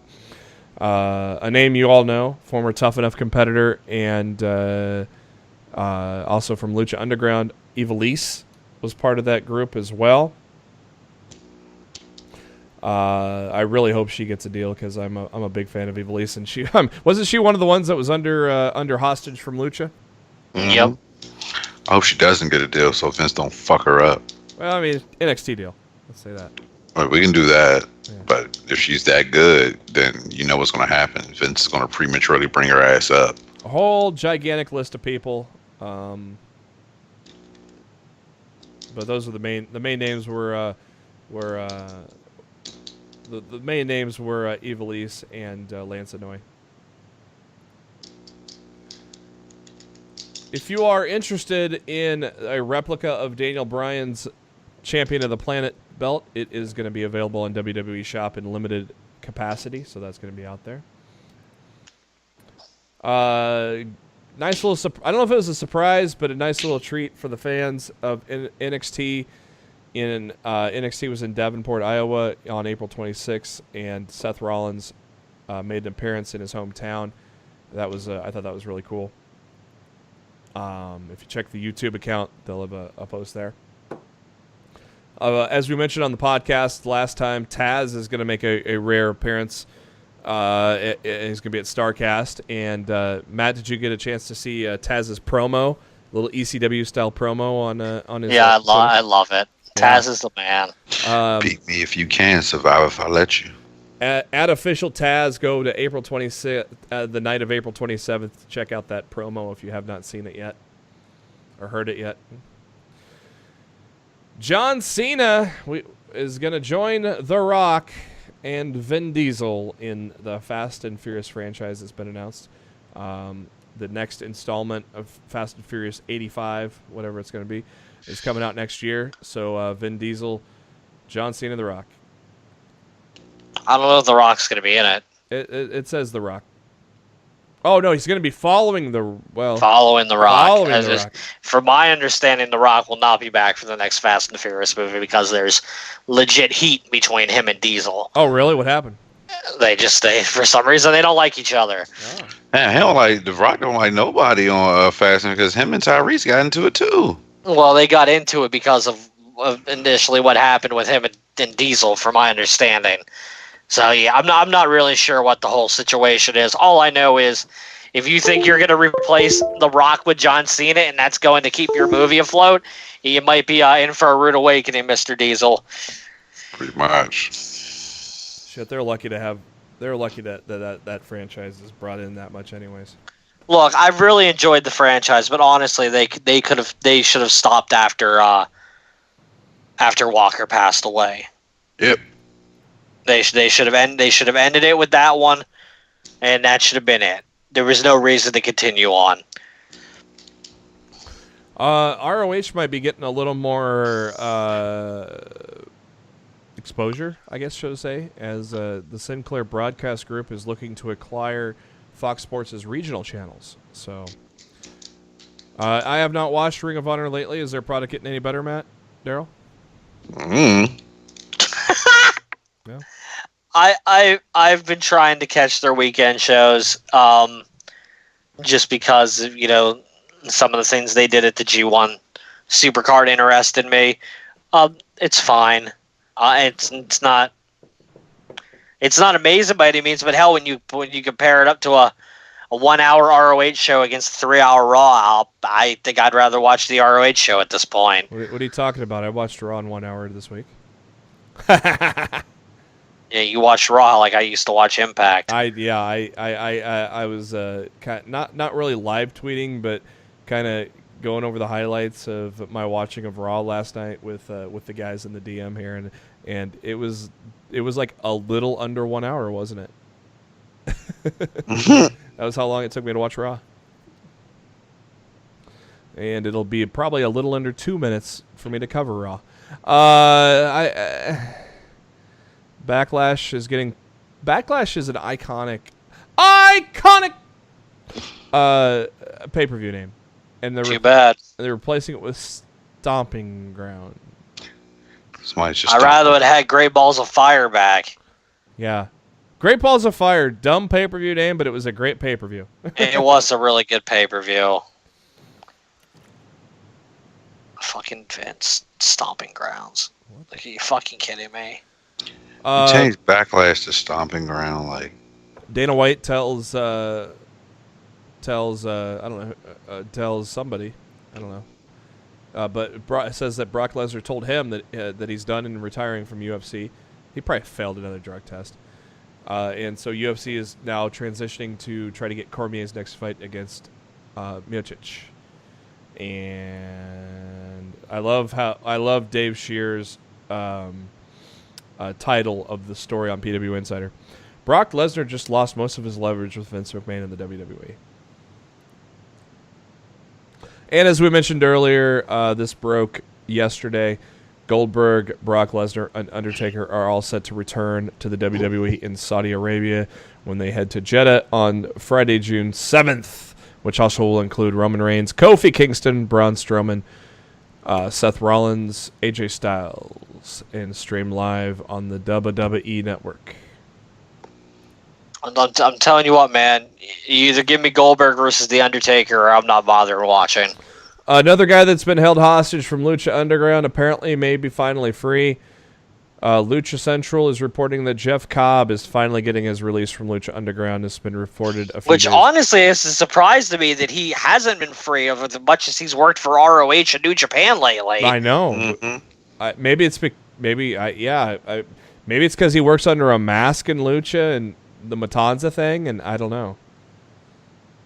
And Jeff Cobb's a completely different. That's the only thing I can think of, is because Jeff Cobb, unless you know that Matanza is Jeff Cobb, that's the only thing I can think of, is that the fact he's not working as Matanza outside of Lucha.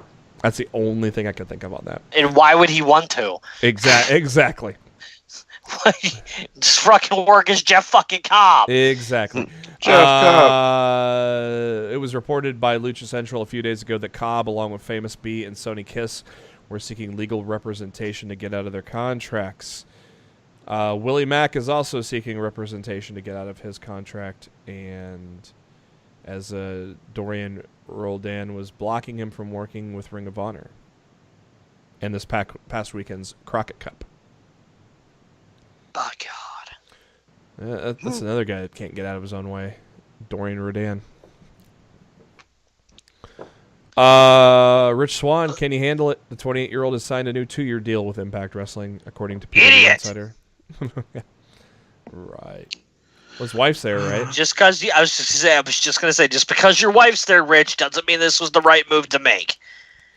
So he can handle it. The new deal will keep him. He doesn't have any other choice but to handle it now. The new deal will keep him with Impact through May of 2021, or if the company's still around, or the closure of the company. Hey, if I can finish, the closure of the company, whatever comes first. Brother. And oh boy, here we go. I'm gonna pull up Fightful.com for our last bit of. We talking Leo? Yeah, because it's a lot easier to read than PW Insider. I came to collect heat. Came to collect a lot of fucking heat, brother. I like how you added heat at the end of that, like on a pause. I love Leo, dude, but his days in that company are numbered right now. He's made way too many enemies in too short period of a time. As True. As we mentioned earlier, Leo Rush basically reached out to Sean Ross Sapp of Fightful, who a guy that one of the guys we respect in the business a lot lately. I put him right behind Mike Johnson for the most credible wrestling news source on the internet right now, and anybody else is a distant number 3. Like they're right to me. They're right up there, 1 and 2. Fast rising star and great on Twitter, and a good guy. I actually talked with Sean when my dumbass ex-coworker decided to attack Bret Hart. So I actually talked with Sean personally, so I respect him in a lot in everything he reports. So yes, as Matt said, we put him in about the same regard as Mike Johnson and Dave Shear at PW Insider. Okay, so Leo reached out to Fightful to Sean, correct, Matt? Yeah, because Sean put out a report talking about Leo's backstage heat, and Leo kind of called Fightful out on it on Twitter. And Sean reached out to him. He's like, dude, you want to tell your side of the story? I'm right here. You know, but I mean, normally talent don't respond to stuff like that. Yeah. Because they're not supposed to. Yeah. But Leo responded. And a lot of it was like heat regarding his wife sitting in on rehearsals, which shouldn't happen. And his wife, and I can't remember what else there was. Matt, you remember? Apparently, him not wanting to hand out water and stuff to the locker room and during his first European tour. Man, Mark Henry was pissed off about that on Busted Open today. You mean rookie stuff that you're supposed to do? Yeah, rookie stuff. And Mark basically was like, dude, I was Yokozuna's bitch. Pretty much. Yeah. When he got into the business, he drove him everywhere. He got him his water. He did everything he could to make his life comfortable. Yes. And he's like, if I could do it, you could do it. He's like, in the European tour, he's like, Austin did it. The Rock did it. He's like, you think you're better than The Rock? Yeah. And it's just like Mark Henry was pissed off on Busted Open this morning, especially because he said he pulled Leo aside when he saw him in Dallas and said, I've been hearing the stuff about backstage heat. Is everything all right? And Leo told him that everything was, and clearly it wasn't. Mm-hmm. So Mark was in no fucking mood on Busted Open today. He let Leo have it. Is Mark still like backstage on a regular with Mark him? Mark is a very big helper for down at the Performance Center, and he is definitely under contract with the company. I know he's under contract, but is he backstage on the regular or no? Not on the regular, no. Okay. He's more down at the Performance Center than anything else. All right, so let's get down to it. I'm Leo. I don't want to see him backstage anytime soon. No. Or else you're going to see what Braun Strowman did to him in the ring, but it for reals. Leo Rush responding to deterioration of his reputation backstage. And he goes, my issue has never been with Bobby Lashley, he told Fightful. Being with Bobby has helped both of us tremendously. It's given me speaking confidence I didn't know I had. I never was a promo guy in the indies, but being with Bobby made me a promo guy. My issue isn't with my on-screen role. My issue is the fact that I've been on meet and greets. I haven't been on meet and greets with Bobby. I haven't been getting paid for merchandise for us that my catchphrases have been on. I haven't been sent to live shows and TVs and been forced to pay for my own rental for 5 days as well as hotel while not making enough money to do so.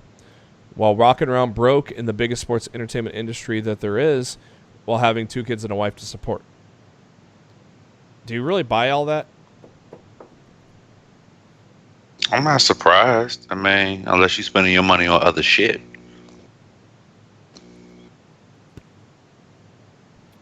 Yeah, I mean, the guy's on the main roster. He can't pay for a hotel. I don't make as much money as WWE, but I can pay for a fucking hotel. A story from PW Insider was published that stating Rush refused to pay his dues while providing water to veterans on a European tour, as is the case with many main roster rookies. Rush said, it's not about race, it never has been, but the public perception is important to me, and when we have fans that travel all over the globe and watch us get off buses and hotels, the look of a black kid carrying waters and bags for other wrestlers is just not a good look, especially when I'm trying to portray myself as a superstar as well. Don't think that's the right answer, Darryl. I see where he's coming from, but at the same time, it's the nature of the business. You know, you're in WWE, you know that you know, you got to pay your dues, regardless of if you're a little black kid, little Asian kid, little Hispanic kid, Little white kid. or a little white kid for that. I mean, it doesn't matter what nationality you are. They have all done it. So who the Yep. fuck? Who makes you think you're so fucking? And I love Leo. A little Samoan kid called The Rock did it. It doesn't matter. See what I did there? But really, like, do what you got to do, bro. Like, pay your dues. Like, everybody had to do it. Austin had to do it. Rock had to do it. Sean had. Everybody had to do it at one given point in time. Yep. Who gives a fuck? Stop bitching and complaining. Yep. Do your job. On Saturday, Fightful revealed there was a situation that garnered heat revolving Rush and Finn Balor. Several Fightful sources stated that Balor let Lio Rush know that Vince McMahon and other management probably looked down on Rush's wife sitting in on rehearsals. Rush would somewhat deny this story, instead would blame someone else. Rush would tell Fightful, me and Finn are cool. My wife has never been the issue. There is someone who works for the WWE that's hated me since the day I've worked for ROH, and now they work for WWE. They're leaking false information to get me released. At a certain point, I have to defend myself, and that's what I've decided to do. We're all human. We're all grown-ass adults. The kind of shit flies backstage is ridiculous. I'm surprised more people aren't speaking up. I think I know who that person is on ROH. I believe Leo there. I bet that stuff with his wife and what he's saying there, I bet that part is probably BS. If it's coming straight from his mouth the way he put it, I'm not gonna have any other reason to not believe Leo here. But a lot of people just gonna listen to the story and say, "Oh, Leo's fucking up this, that, and the other." But how many damn wrestlers have we heard in the past year or so who've had serious issues, whether it be backstage or not backstage, that've had issues with the politics of WWE? How many? So I mean, honestly, I side with him to an extent. Yeah. But he's got some faults too, though. Right, that's what I'm saying. Like, he's not no fucking angel his damn self. No. But I wouldn't be surprised if half the shit that he's saying is true as well. True. And finally, as far as Leo's disappointment with how wrestling media has covered the story, he opened up about that and the way he'd like to see things handled. He said, quote, "These sheets should spread positive message to the world, but they only want to spread the false negative reports that damage someone else's career. What's wrong with spreading the truth? Thank you for reaching out to me, and I appreciate you for doing that. I honestly do. I've never been about the BS or politics or anything else rather than showing up to work, do my job, and provide for my family. I grew up in the worst parts of D.C., and certain things that I was taught will always stick with me and why I've gotten to where I am now in life. I realize that people will talk regardless of how much positivity you try to push out in the world." So I'm kind of glad he did it, but to Matt's point, it probably didn't help him. But yeah, I think it's the final nail in his coffin, to be honest. And honestly, they're not going to release him because they don't want him to go to AEW. But no, he has friends there. He's gonna be sitting out for a while. Like, yeah, I hope he likes catering because I think he's gonna be seeing a lot of that. Yeah. Going forward. NXT this week, as you mentioned previously, 6-man tag, Lorcan, Birch, and Carrillo took on the Forgotten Sons as kind of a reaction to the Forgotten Sons ganging up on Carrillo the week before. The Forgotten Sons got the win there. Dominik Dijakovic took on Mansoor. This was actually a pretty good match. Surprisingly good match, because I don't know a damn thing about Mansoor, but I liked what I saw on Wednesday. It was I think I've seen him job once or twice, but yeah, we knew nothing about him, and Dijakovic continues to impress, man. And I think now and now they're pushing him towards Dream in the North American title, and for good reason, because Dijakovic is I'm not saying putting it all together because he's had it, but I think he's putting it all together on the WWE side of things. Does that make sense? Yeah, no, it makes sense. Yeah. And he the shit he does is I think he could fucking bust out as long as Vince doesn't see him. You know, he does some great shit, man. It's good. I guess we will not. I have not seen any spoilers, so I don't know if I have not read ahead or any spoilers, so I don't know if we get Dijakovic and Dream for the next takeover. I'm also hearing some things about possibly Tyler Breeze returning to NXT. Have you guys heard that? Mm-mm. Yeah. Tyler Breeze did return at the latest NXT TV tapings. Oh. And maybe it's a three-way dance. Wouldn't that? I would not hate a three-way dance between Dijakovic, Dream, and Tyler Breeze. That would be fucking cool. Honest to God, don't even remember if Dijak was on the tapings last night. Oh, really? He might be injured. Oh, so maybe that's why they brought Breeze in? I seriously, I might be wrong, but I don't remember Dijak in the tapings that I read last night. Next week, Adam Cole faces Matt Riddle. The Undisputed Era cuts a promo. Adam Cole tried to cut a joke at the wrong time, saying that Strong dropped the ball in his match with Johnny Gargano last week, when actually it was Adam Cole that attacked Strong accidentally that caused Strong to lose the match. Little fracture in the Undisputed Era. Do you think that they come out as a four-man unit by the end of this? Nope.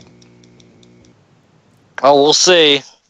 We can talk NXT spoilers at the end if you want, because now, as you're starting to retread over things that happened on Wednesday, I'm starting to remember things that I read in the spoilers, so I kind of know where the era is heading going into TakeOver. And, of course, as we mentioned, Kushida Ono, watch it, right?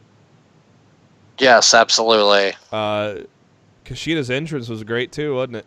Loved it. I loved Kushida. I loved his entrance. A little Jericho countdown there on it too. I like the flux capacitor on the ramp kind of thing as he's walking down it, and then he kind of like does the Hideo Nomo punch to like light up the arena. I just loved the entrance completely. Kushida gets the win with the hoverboard lock, which I love how they called it the hoverboard lock. So at least they're keeping everything Kushida on Kushida, at least while he's in NXT. So, hey guys, let me do something different. I'm not talking Raw. I just closed. Raw happened. SmackDown happened. I'm not talking SmackDown. I just closed. Fuck them both. I just closed both of the recaps. Let's just talk Money in the Bank participants before we close the show out. I like it. You like the direction I just went there? I do. I just closed the recaps out. Fuck it. Shut shit down. Let's talk about one thing that happened in the town that I live in, last week. What did you guys think of the KO heel turn? Well done, unexpected, good timing. Way too soon. Okay. Yeah. I was wondering what you guys thought about it. They jumped the gun on it way too soon, and I hear the only reason he turned in the first place is because Brian was still out, which I'm now hearing Brian's cleared and he'll be back on the road next week. Yep, that just came out today. But the only reason they KO turned was because they didn't know Brian's status, and if they would have just fucking waited one more fucking week, they wouldn't have had to rush this like they did. Because that shit was entertaining. They could have gotten so much more mileage. Yeah. Out of this storyline. That shit was entertaining. And then they threw it all away. Yep. Though KO as a heel is great, but we've seen it already. A lot. Speaking of great, how great is Sami Zayn doing right now? Funny as hell.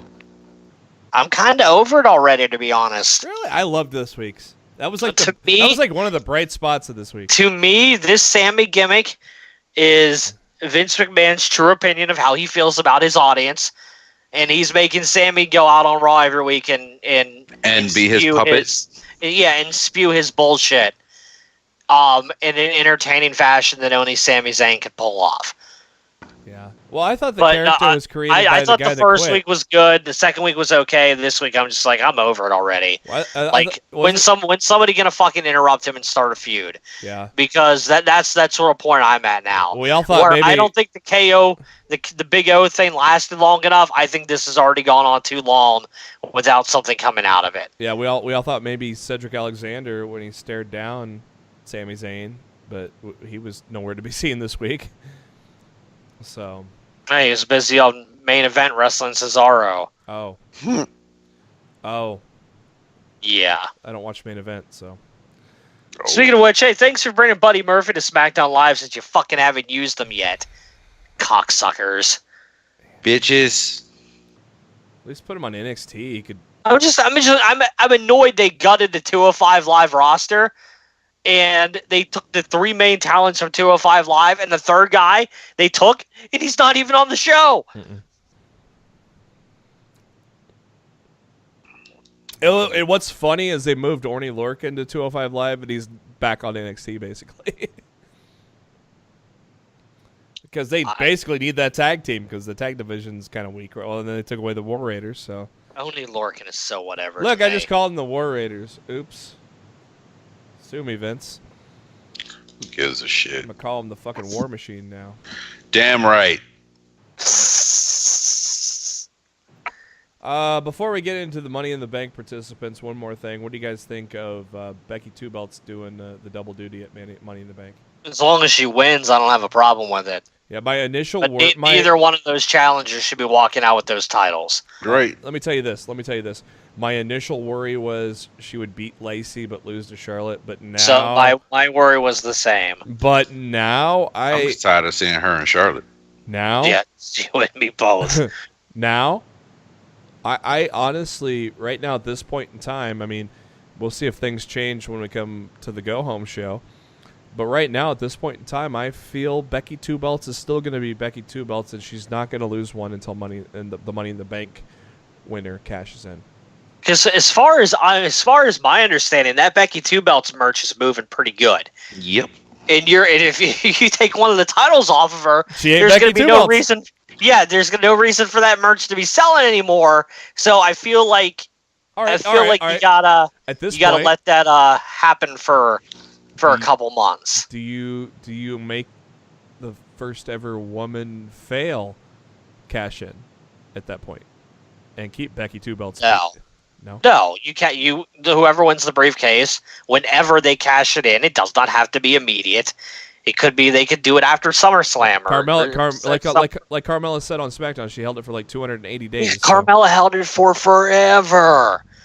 So, yeah, I mean that's.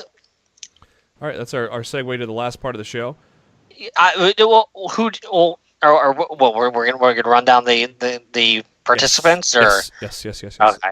Women first, ladies first. Ladies Money in the Bank: Natalya, Dana Brooke, Naomi, Alexa Bliss, Bayley, Mandy Rose, Ember Moon, and Carmella. What do you guys think of that lineup? I want Mandy Rose to win the Money in the Bank. What do you think of the lineup, though? Good?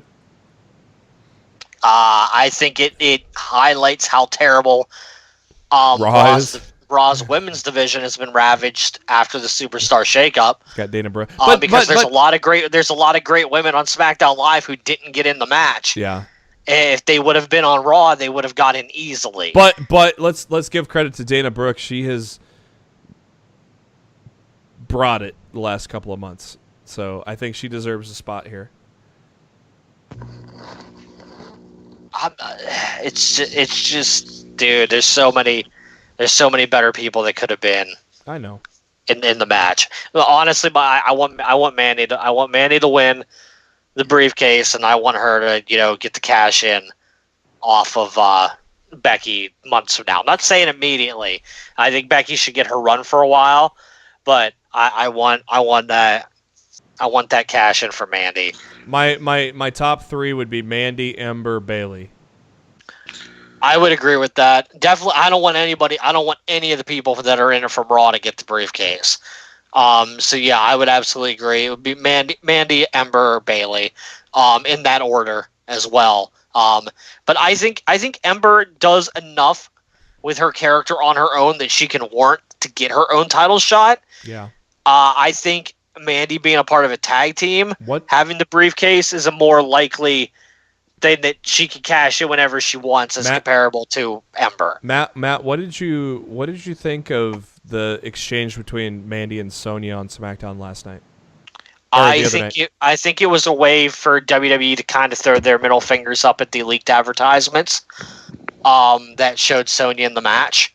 Oh. And I think that's why they did that. I think they were like, haha, y'all thought you knew what was happening, but we changed our minds. Ha ha ha. But no like they're doing the Mandy thing. no swerve between Mandy and Sonya. They're still together. They're still a good unit, everything like that. Demandy's Donuts is way too popular to break those two up. And I think that would be a really stupid move on their part. And I also think having Sonya around to be a bodyguard for Mandy if she has the briefcase is just the storyline that easily writes itself. She's a good bodyguard. She makes a great bodyguard. And once Mandy wins the title and all goes to her head, then you break up her and Sonya, and you feud Sonya and Mandy for the championship. It's a really easy storyline to be done. Who was a bodyguard that won, and somebody won who was a bodyguard for a guy that won the title back in the day? Big Daddy Cool Diesel. Yes, sir. Exactly. D knew where I was going on that. Let's face it, Sonya Deville has a lot more talent in the ring than Diesel. Oh, Sonya Deville's amazing. I love that girl. Let's go to the men. The men is an interesting. There's two in there that I hate, and I'm sure you know the two. Well, the one that you'll never get over hating. And no, actually not. Oh, well, I know the TGI Fridays guy. That's one. Viper? Yep. Okay. Your 8 guys in match. What? Say that again. He has no business in this fucking match. It should have been Aleister Black's spot. I guess star power. I don't know. That's the only thing I can say. Well, let's go. Let's backpedal since we ain't talking Raw and SmackDown. What are you guys thinking of the Aleister Black vignettes? It seems to me they're turning him heel eventually. It seems to me they don't know what the fuck they're doing with him now that they split the tag team, so they're putting them in stupid vignettes until they figure it out. We're gonna have you film shit backstage. Just earn your paycheck, pal. All right, your 8 guys for the men's Money in the Bank: Braun Strowman, Ricochet, Drew McIntyre, Baron Corbin, Ali, Finn Balor, Andrade, Randy Orton. Oh, this is gonna be good. I hate Corbin. I hate Orton. This is gonna be fucking good, though, isn't it, guys? Yeah. It would have been astronomical if we had Black in instead of Corbin. This is probably the easiest Money in the Bank that I've seen to pick out. Really? It should be Drew.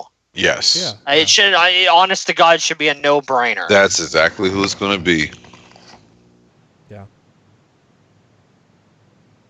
I would honestly be shocked if it was anybody else. And truly, I don't think it deserves to be anybody else. I feel Drew is more than earned. Well, I think they the right to carry that briefcase around. Right. I think they dropped the ball with the last two. I agree. They need a successful men's Money in the Bank winner coming out of this year. I tell you what, though, guys. I mean, this guy's been instantly backed by the WWE universe. It ain't gonna happen, but listen to my pipe dream for a minute, if you will. What if they put it on Ricochet and he calls his shot? Could you imagine a Ricochet Seth Rollins match for the Universal Championship, guys? Why? So they can turn one of them fucking heel in the process for no fucking reason whatsoever?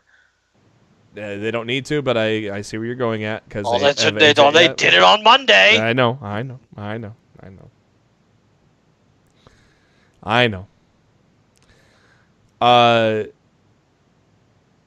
Ali's in the match. I don't know if this is just a kind of favor for missing elimination, or if they really have faith in him.